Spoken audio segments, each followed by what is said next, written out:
Let's talk Devin Haney versus Brian Norman because it's a tremendous fight. It's going down this week, Saudi. It's going to be, taking place around 5 p.m. Eastern time, around 8 p.m. if you're in the West Coast. But it's going to be a great fight. It's going to be a tremendous one because no one really knows what's going to happen. No matter what you guys say, no matter if you're picking Devin like I am, or if you're picking Brian Norman Jr. like a lot of other people are, no one can really know what's going to happen until we get into that fight night mode and we see those fighters enter the ring, because when they touch gloves, we're really going to find out. And there's a lot of questions that need to be answered, especially with Devin Haney, because we don't know what's going to, come from Devin Haney in terms of his performance, because Devin has been, looking poor in some performances, and then he's looking exciting in some performances, and he gets, rocked by Ryan Garcia in that fight that gets ruled a no contest. But he's going to return. I know he had that Jose Ramirez fight, and everybody thought that he looked shaky, but I feel like it's a lot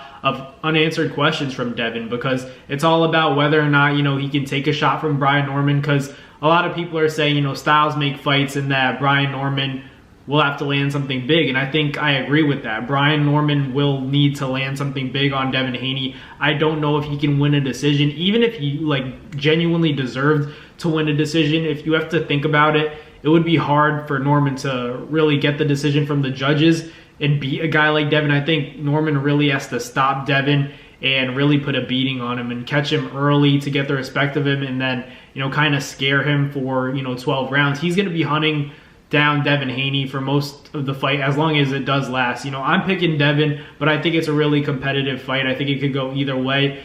Brian Norman knocking out Devin Haney wouldn't surprise me, but I'm leaning more towards Devin Haney outboxing Brian Norman, because styles make fights at the end of the day, and I think Norman's a great fighter. He's got the swag, and he almost made me want to pick him because he's got that charisma. He's exciting. He hits hard, obviously, had knockout of the year. So it's easy to pick Norman. And, Haney looked a little bit afraid to get hit if you really think about it in that Jose Ramirez fight. But it's still Devin Haney. It's still Devin, and he has a great jab when he uses it. He's going to be confident. This is a big, fight for him. Like I said, it's everything to gain because, he's fighting the best at 147. He wins this fight, he's back in the pound-for-pound rankings, in my opinion. So big fight for Devin Haney. He has it all to gain, but there's a huge and scary dude, big power puncher in his way, Brian Norman Jr. But like I said, Norman's been fighting guys that are suitable for his style. He's been fighting guys that are that close. A lot of his best,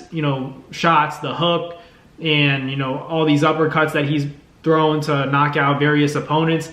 I don't know if Devin Haney is going to be in range for shots like that. And, Devin's going to have to be quick. Devin has a tendency to kind of admire his work a little bit. And in those moments, I guess Norman could definitely catch him.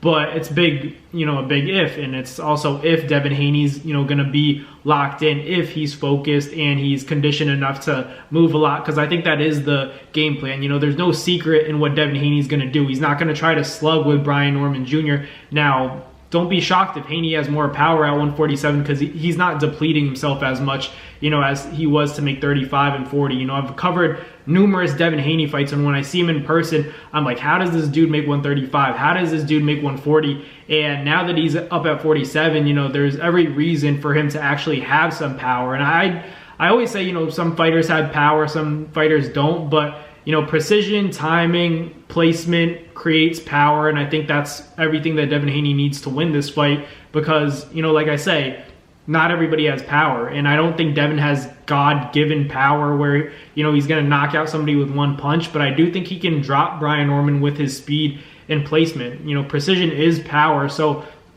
for everybody saying, Norman's going to end Devin Haney's career, I wouldn't be so quick to say that. Norman can knock him out. There's no question about that. I think this is a 50-50 fight. I'm picking Devin Haney to outbox him.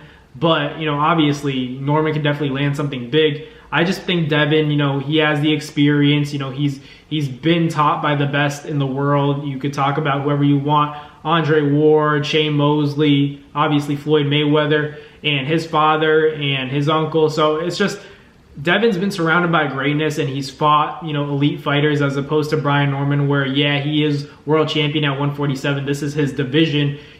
He's a world champion for a reason. He hits hard, knockout of the year, all that. But I still think that skills pay the bills on this one, and I do see Devin Haney winning a close decision. But you know, if he takes his eye off the ball for a second, Norman could really send him into the shadow realm, and, you know, we could see Devin Haney potentially retire if he gets slapped by Brian Norman. So great fight. We got to see it on Saturday night, but, you know, tune into that one. It's going to be a great one. Devin Haney, Brian Norman. I'm going to go with Devin by decision, but really is an even and competitive fight. Could go either way. But let me know in the comments who you guys got Haney versus Norman and how. I got Devin by decision, but thank you guys for watching. Like, comment, and subscribe. Catch you guys on the next one. Peace.